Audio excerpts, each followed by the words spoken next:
Orsi Academy is a training center for minimal invasive surgery, one of Europe's largest, with a very strong focus on robotic surgery. That's why you also see the robotic instruments on the radiography in the background moving around.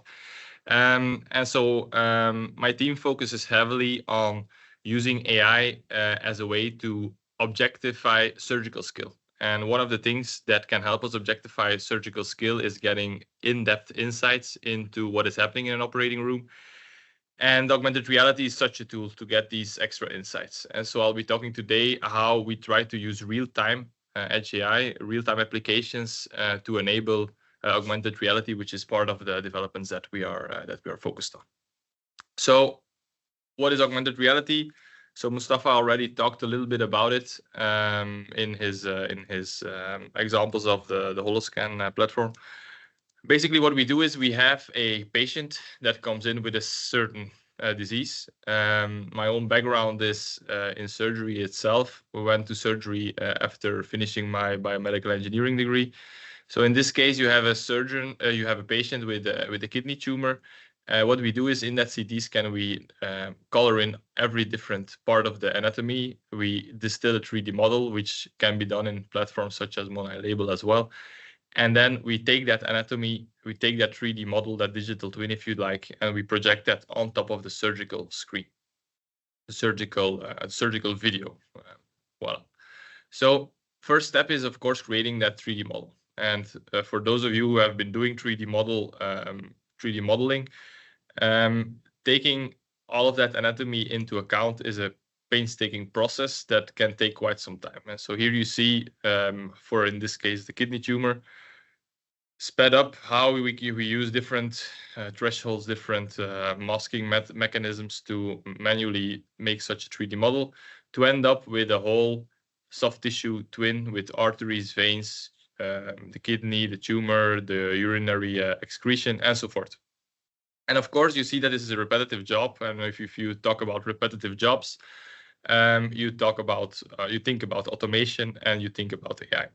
And this is exactly what we did. We put all our patients inside of a neural network, and we try to automatically segment structures, which is also something that you can leverage different Monai modules and plugins for slicers. So again, this touches up this whole pipeline, shows how all of the Monai suite is actually interlinked with what can happen in Holoscan. And so you see that on top is the manual segmentation.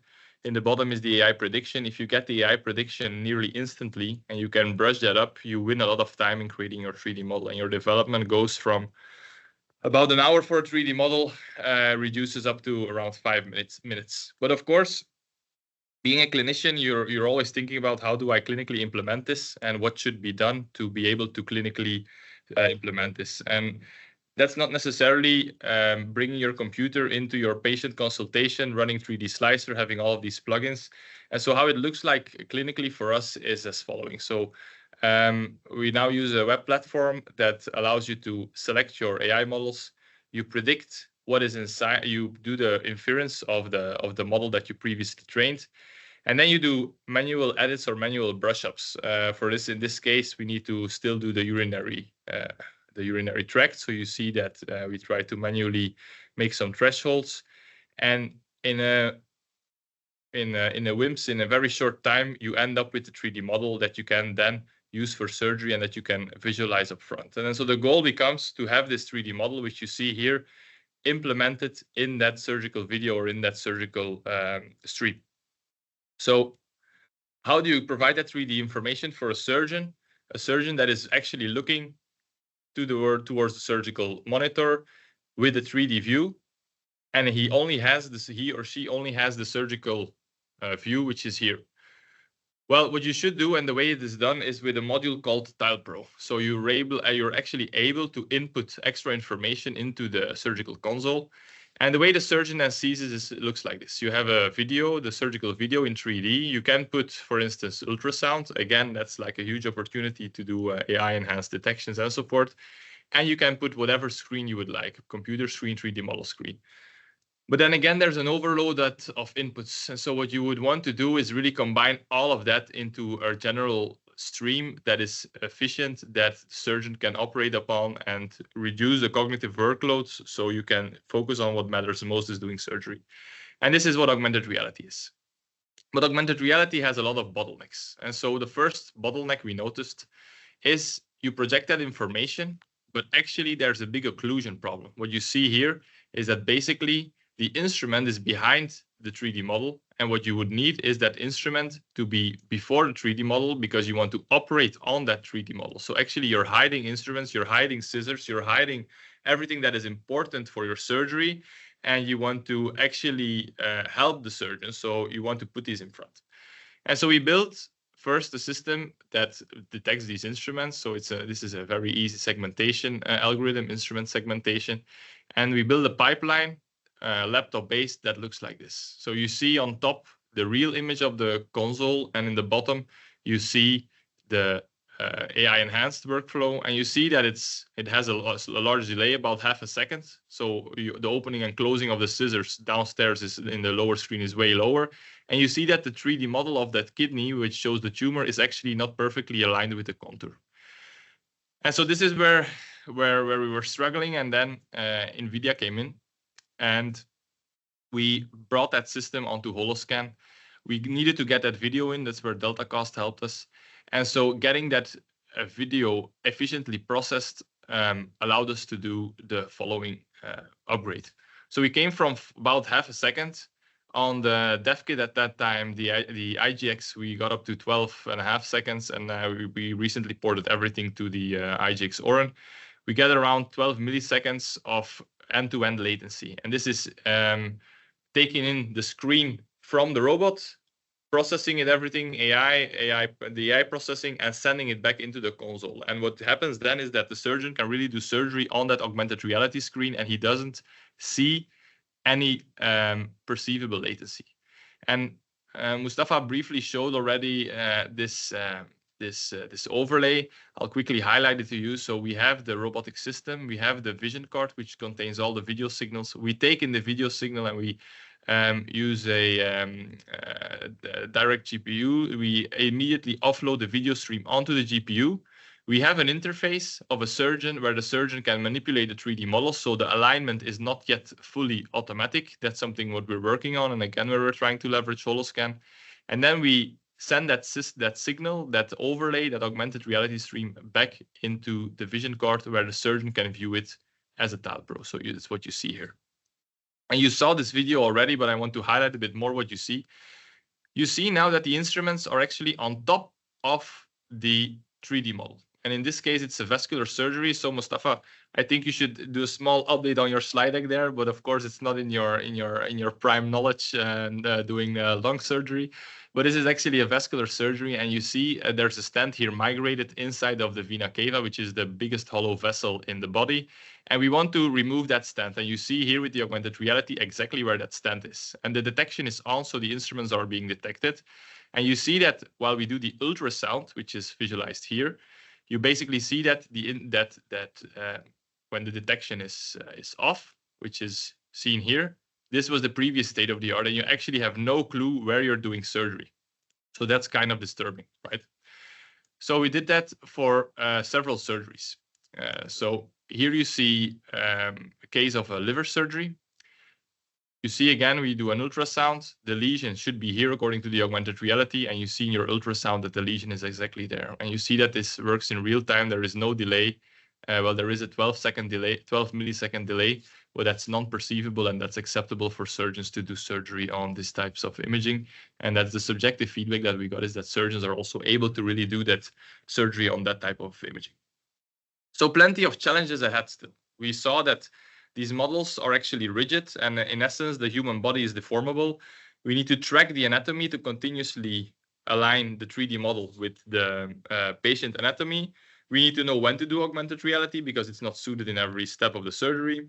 And then, of course, as a surgical institute, we do a lot of live streaming. Shortly, it was already hinted at, anonymization, Holoscan, another developer app. So I'll quickly highlight that as well.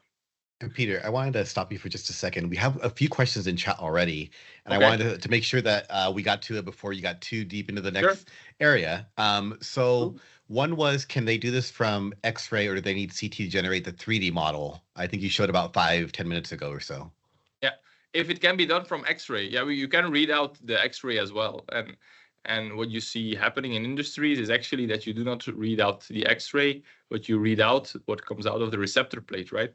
So you could do that, and I think that is where this is happening for interventional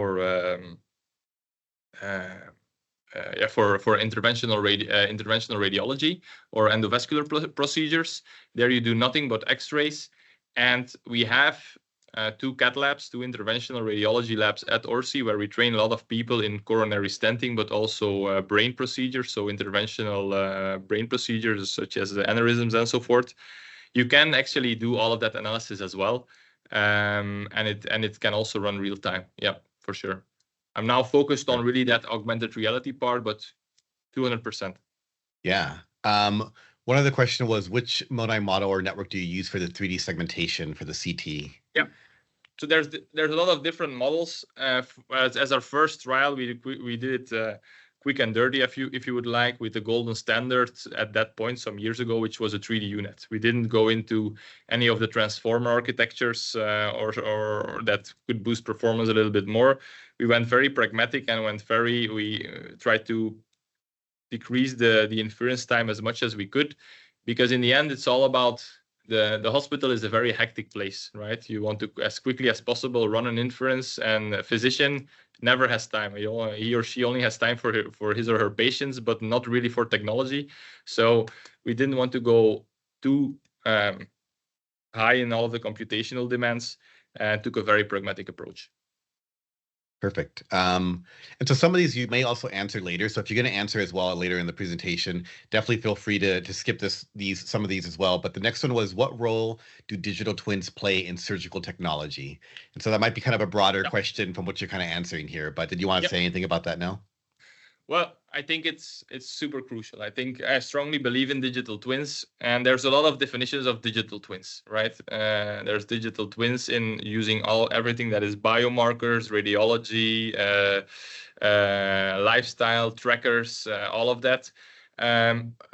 For us as a surgical institute, and for me as a surgeon, I think digital twins are really seeing or knowing your anatomy and knowing how that anatomy behaves and is continuously updated throughout surgery.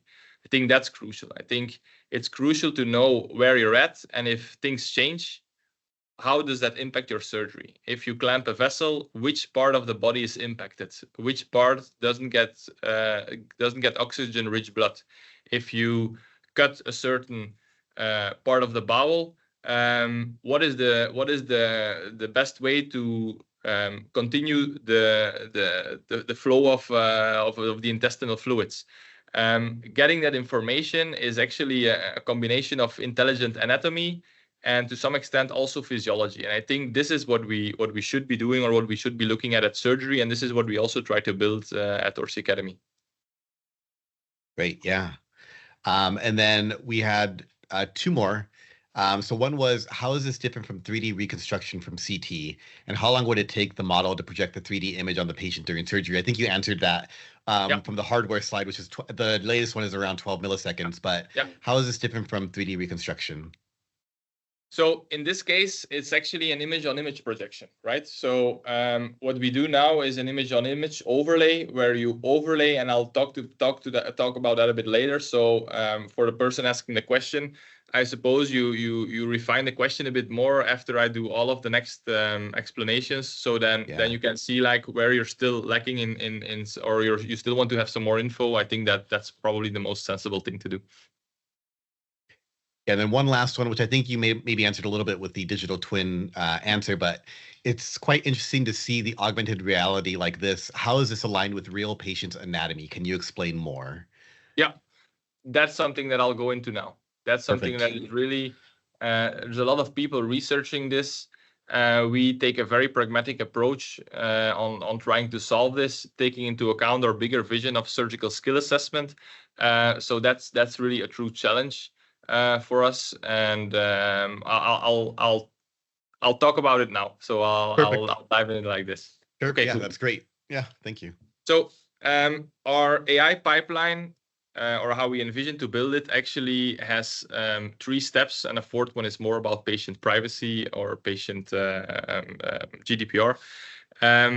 First, we have that instrument de-occlusion. Then we need to know what's going on in the surgical scene, both for our errors, but also in case of augmented reality. You need to know the phase when you want to do augmented reality, and then there's also the anonymization part. So first, elastically deforming the 3D models.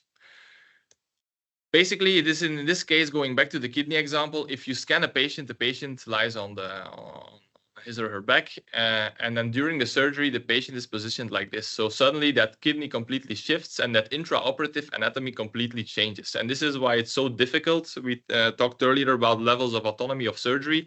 This is why soft tissue surgery is so difficult to automate, because of the continuously changing anatomy. It's different for an orthopedic surgery where the bone has not changed a single millimeter between the CT scan and the surgery.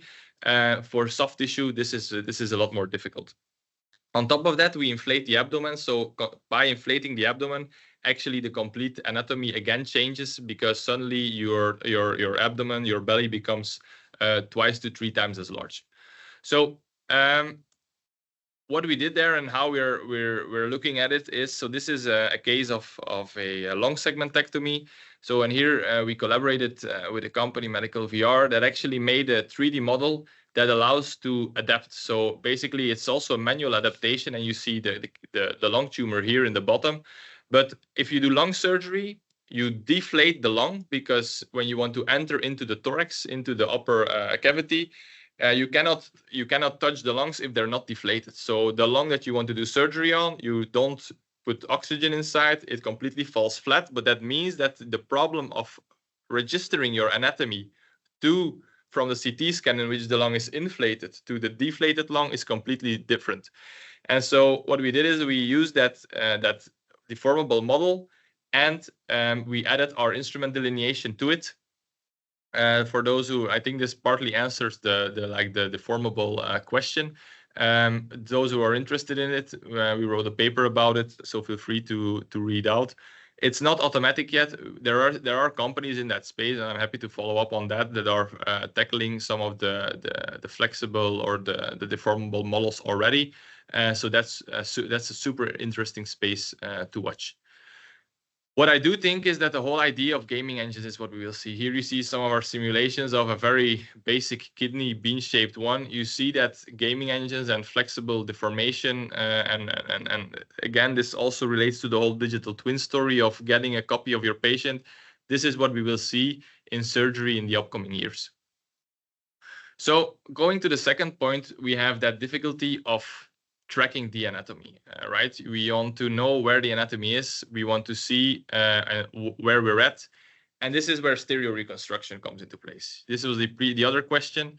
If you really want to register your 3D model to your intraoperative anatomy, you need a sense of depth. And we saw in the previous presentation as well that in these endoscopic bronchoscopies, the depth map is generated of the anatomy. Likewise, you need to generate a depth map of your abdomen to be able to know which organ is positioned where and how is it deforming, so I can map my 3D model to that. And so the first part is really segmenting that organ. And so if you look at our previous concept, you see here a kidney that is manually registered, and you see that kidney moving up and down. So you see that because of the breathing, the kidney is just below the lungs. It's continuously shifting back and forth. So you really want to track that. You really want to do that in an intelligent way. So first things first is really tracking where your kidney is. And so for this, we made models that are, again, running in real time that automatically detect all these different parts. So you see here, we're incising the fat above the kidney. You see that different type of fat is being detected. And once the kidney starts to pop up, you see that in purple, the kidney contour is starting to be detected. And so basically this helps as Orsi, as a training institute, to teach medical students anatomy. But on the other hand, it's a prerequisite for surgical skill and for augmented reality. So you see how everything else is really being automatically detected We did that for different types of surgery, and you see that tends to work quite stable. We also did this real time during a recent conference where we did it on a completely other setup than our hospital. We went to that hospital, plug and played the IGX Orin, and you see that this is quite stable, that these systems tend to generalize quite well if you develop them in a decent way, so that the Holoscan also allows you to have a reliable machine for these types of demos and testing. Right here you see the kidney, the tumor. You see that the vessels are left out because that's really the zone where you don't want to cut into. You see the liver on the right being detected here. Voila, that's more or less this. And then when you know where the kidney is, you want to overlay your 3D model, but your camera is constantly shifting, right? And this is what you see here. You need tissue tracking. And this is what we've been solving together with Infusion. You see that now the camera is moving and the kidney is actually positioned on the right side, but you see that the algorithm is already automatically tracking and adjusting towards the position in the abdomen. So the 3D model is not continuously staying stationary on the overlay. It's actually shifting in different ways. And so this is how tracking can really help you forward in that whole story. On to the third point and last really significant point for augmented reality is when to do augmented reality.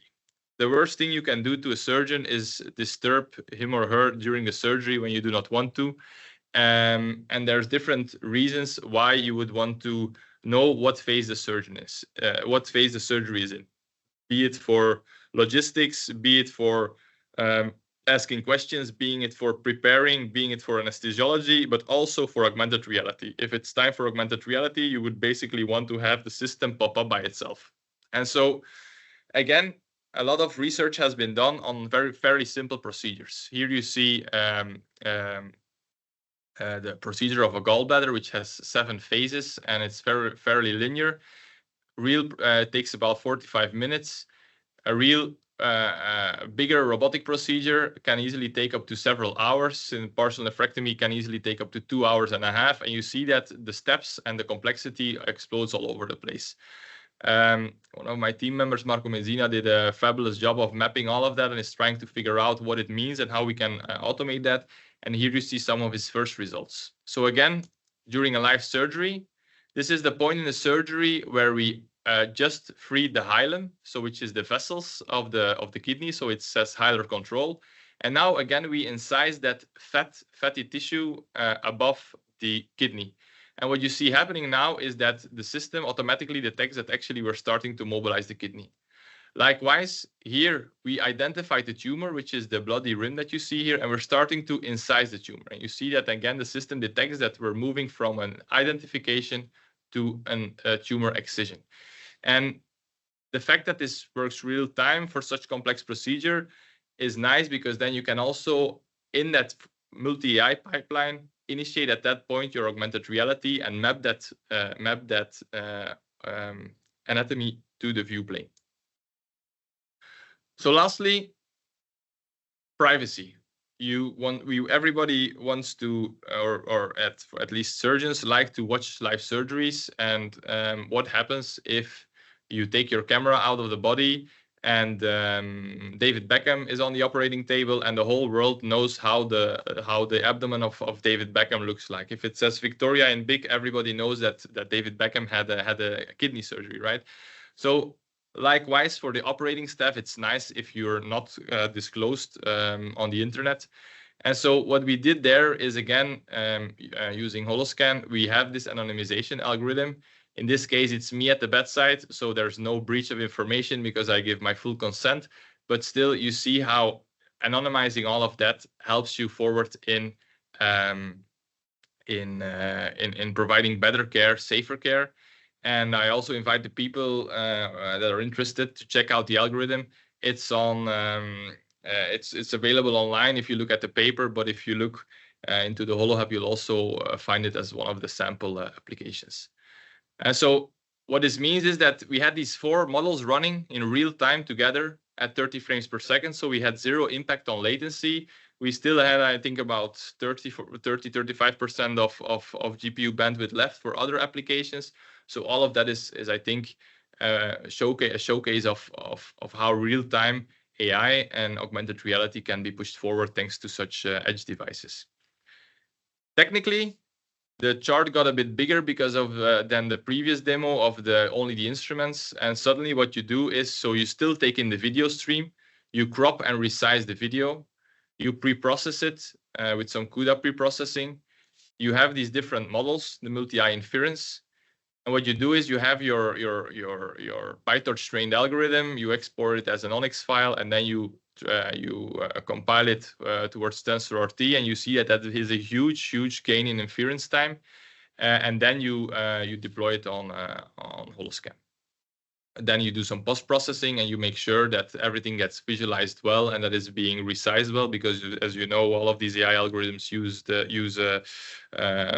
cropped or encoded versions of the video, and then you render everything in a way that the surgeon really likes it. So as I told you, some of the models of the baseline models that we have are available on NGC and on HoloHub. I really invite people to reach out if they want to explore some of the advanced, like heavy models that we have. I think my next slide has my email inside, but the goal of the next slide is really to highlight that this is a huge team effort, and that everyone building at Orsi did a tremendous job in doing this, and I'm very grateful to be working with them. And lastly, as I told you, we do a lot of live cases, and the next live cases that we will do will be in February and March, where we do a surgical AI conference about with some telesurgery focus as well, where we will do real-time AI applications, and where we bring also scientific societies with us. And I really would invite you, if you want to see how things are going across surgical disciplines, to reach out if you have demos that you would like to showcase. We're really trying to make it a platform where engineers can connect to surgeons, to industry. So please reach out, and happy to take any of the remainder questions. Thank you very much.